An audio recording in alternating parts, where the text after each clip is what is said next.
Hello there, and as usual, I'm Aaron from My Stand Gamers, and welcome. So today we're taking a look at another beautiful ship from the Steam Workshop. Now, this is the Minotaur by VIBC, and I have to say, it is absolutely beautiful. Now, this ship has quite a few modifications in it, and as you can see by these massive deck guns, it gives a feeling that it is a ship, a traditional sort of vessel that would actually float upon the waves. And you can see this colour scheme, this black and, well, blacky grey and turquoise mixture looks absolutely beautiful. Anyway, I'll take you through the design as usual. We'll have a look around the exterior and then we'll go on inside. So starting up, we have the giant cannon within inside. I'm not sure which millimeter that is, but I know if you can fit a few people in there or a small minivan, it's a pretty large caliber barrel. Now moving down the sides, we've got this nice sloping effect where we've got these two sort of anti-fighter interceptors on the side. And then what I really like about this design is how he's tucked these thrusters into the shape. So you can see we've got some iron thrusters that have been tucked into here. I think these are the special super powered ones. I don't know what the Titan thruster, I think. You can just tuck it in there and see the rest. Yeah, there we go.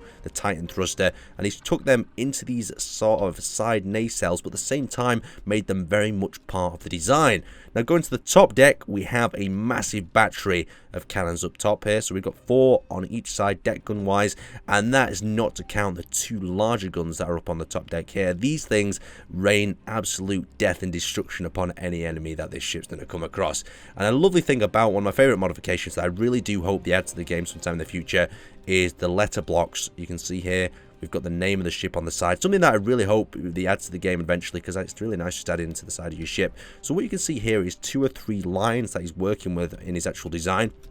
So he's got this bottom sort of deck here that slopes up into this second part, and you can see how these items, or well, not items, but these thrusters cut into each other, but at the same time continue to flow up here. Just look at that little slit that he's put into the bridge area there, just to add that effect. Very sort of traditional ship up here. We've got like this antenna mask area, and we've got a main sort of control room, or maybe just this is just an observation deck, I think, at the top, and then we've got a smaller bridge down at the bottom as well. But we'll go inside in a minute. So if we continue working our way down, you can see what he's done here is he's sloped it back down into a smaller deck area. Look at that. He's used them multiple, I think they're the like Uncle Steve converted ramp blocks. Just I love a ramp ship. It's beautiful, isn't it? So you can see how that curves down into the deck of that, and he centered that. So if we just have a look at that from above, you can see how it's beautiful. Oh, look at that little curve bit there. I love detailing like this. And then on the side, we've got 3 other large deck guns on both sides, and you can see he's extended these pillars a little bit out here to support these deck guns on the actual platform, adding a little bit of detail at the same time. Now at the rear or the stern of the ship, you can see we've got some of these little air intake thrusters, and we have the large power pack that actually projects or propels this through the sky itself, or the space, or wherever it happens to be. I think this is going to be a spaceship only. I don't think this is going to be going down to planets, just because it doesn't have them sort of under thrusters. But saying that, you have got these airtight thrusters that could take you down to a planet's surface. So I'm not sure, maybe it's worth a little bit of testing. And underneath we have ourselves an escape vehicle. A little bit further forward, we've got some more turrets. And, oh, look at that. I love a little bit of a cutaway for your little thrusters there. You can see how it cut away, just then thrust down into the area. 2 lower protection. There's not much protection underneath this ship, so you'd have to hope this is maybe like a hauler or some sort of other category. It couldn't be going into a massive fight. It's just got enough armament to maybe fend off a quick attack or so on. So we've got one at the front there. Very nice little slope up into that detail in there. Lovely exterior. Let's pop inside and give it a look. So let's dive inside and have a look. Now if we come to the back area of the ship, you'll notice that the landing bay that we saw before has actually opened up, and there's actually a control area that takes us down into this hangar itself. We've got some beds and some different features in here as well. So I'm just going to eject myself from the area in that, spawn my character into this zone, and then I'll show you the door. So as you can see the door opening and closing through there. There it opens and closes. We'll switch back to my character and we'll open and close it one more time for you. There we go. You can see the massive door opening up. So you can imagine that a ship comes inside here.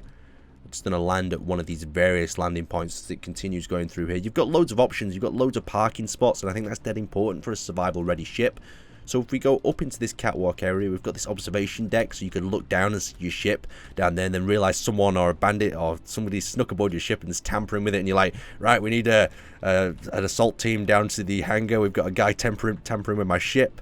So if we go a little bit further back, you can just see that's the entranceway from the upper hangar. So you can imagine maybe a very important VIP lands. He lands on the top area, and then the crew take the ship down through the hangar as he walks through this door. That's like a little bit of a reception room, in my opinion. So he'll continue down through the corridor, see his ship down below being docked, and then he'll come into this area here where he's got this large reactor. So we've got this massive reactor that just kind of overshadows the hangar room. So there's two levels of the hangar. You see the lower hangar and the upper hangar decks. And if we continue on through this particular door here, we'll enter into what I like to call the blue room, or other, what is the jump drive room. Just look at each one of these jump drives laid out in this room, and then you've got a little nanite creation machine in the center. So you can imagine you've got the supervisor up here above saying, we need to produce 6 more fighters. We've lost 2 in battle and 3 haven't returned. It's just like producing fighters and different things coming out of there. So if we continue a little bit further forward, now we'll go into a more interesting area here. I was a bit confused at this at first. It just seems like a nice lounge area. You've got a little book, a coffee table. Maybe you need some cereal. There's some cereal under there as well. You've got the fire and you're watching a little bit of Animal Planet. But if we continue on up into that area, both of these lead to a little computer room. Not too exciting. We have the actual bridge itself, and one of my favorite things about these bridges is when the captain or the driver has a specific seat. So you can see he has this seat here, and just look at the view he has. It's a great observational area. He's got this armor also protects him on the sides. Just imagine them guns going off and the sort of firepower they would have. They've devastated an enemy ship. Not super great on maneuverability, this thing. I'll give it a quick drive for you now and just show you that feature. So if we spawn my character back in over here, and we walk over to the cockpit, so you can see the acceleration is not too bad because we've got them Titan engines. But if we attempt to bring this thing around to the right, let's just try to turn this, it does behave very much so like a heavy ship. Also on the roll, the roll's not too bad, but it's the turning that's the problem. We can also see we've got the rescue ship we need to have a look at down there. So we're going to head to the lower decks now and have a quick look at that escape room.